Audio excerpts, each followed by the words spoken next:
The call came roaring up the hill. The girl shivered and became paler.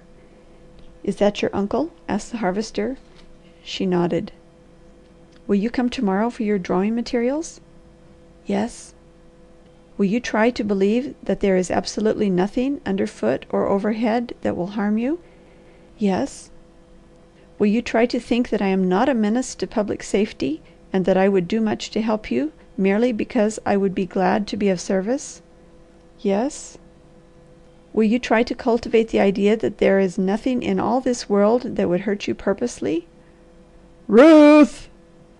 came a splitting scream in gruff man tones, keyed in deep anger.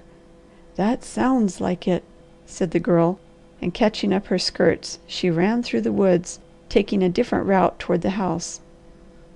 The Harvester sat on the log and tried to think, but there are times when the numbed brain refuses to work, so he really sat and suffered.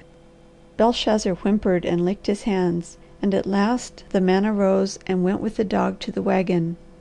As they came through Onabasha, Betsy turned at the hospital corner, but the Harvester pulled her around and drove toward the country.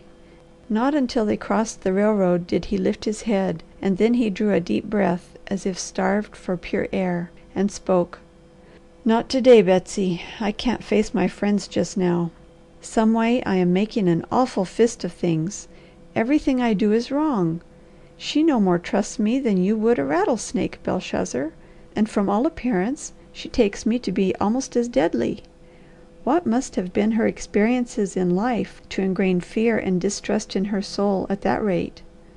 I always knew I was not handsome, but I never before regarded my appearance as alarming, and I fixed up, too." The Harvester grinned a queer little twist of a grin that pulled and distorted his strained face. "Might as well have gone with a week's beard, a soiled shirt, and a leer, and I've always been as decent as I knew. What's the reward for clean living, anyway, if the girl you love strikes you like that?" Belshazzar reached across and kissed him. The Harvester put his arm around the dog. In the man's disappointment and heart hunger he leaned his head against the beast and said, "I've always got you to love and protect me anyway, Belshazzar. Maybe the man who said a dog was a man's best friend was right. You always trusted me, didn't you, Bel? And you never regretted it but once, and that wasn't my fault. I never did it. If I did, I'm getting good and well paid for it. I'd rather be kicked until all the ribs of one side are broken, Bel, than to swallow the dose she just handed me. I tell you it was bitter, lad. What am I going to do? Can't you help me, Bel?" Belshazzar quivered in anxiety to offer the comfort he could not speak. "Of course you are right. You always are, Bel," said the Harvester. "I know what you are trying to tell me. Sure enough, she didn't have any dream. I am afraid she had the bitterest reality. She hasn't been loving a vision of me, working and searching for me, and I don't mean to her what she does to me. Of course I see that I must be patient and bide my time. If there is anything in like begetting like, she is bound to care for me some day, for I love her past all expression, and for all she feels I might as well save my breath. But she has got to awake some day, Bel. She can make up her mind to that. She can't see why, over and over. I wonder what she would think if I'd up and tell her why with no frills. She will drive me to it some day, then probably the shock will finish her.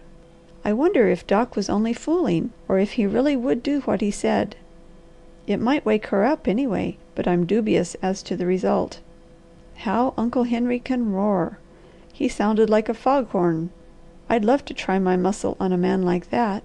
No wonder she is afraid of him, if she is of me. Afraid! Well, of all the things I ever did expect, Belshazzar, this is the limit." End of chapter 9.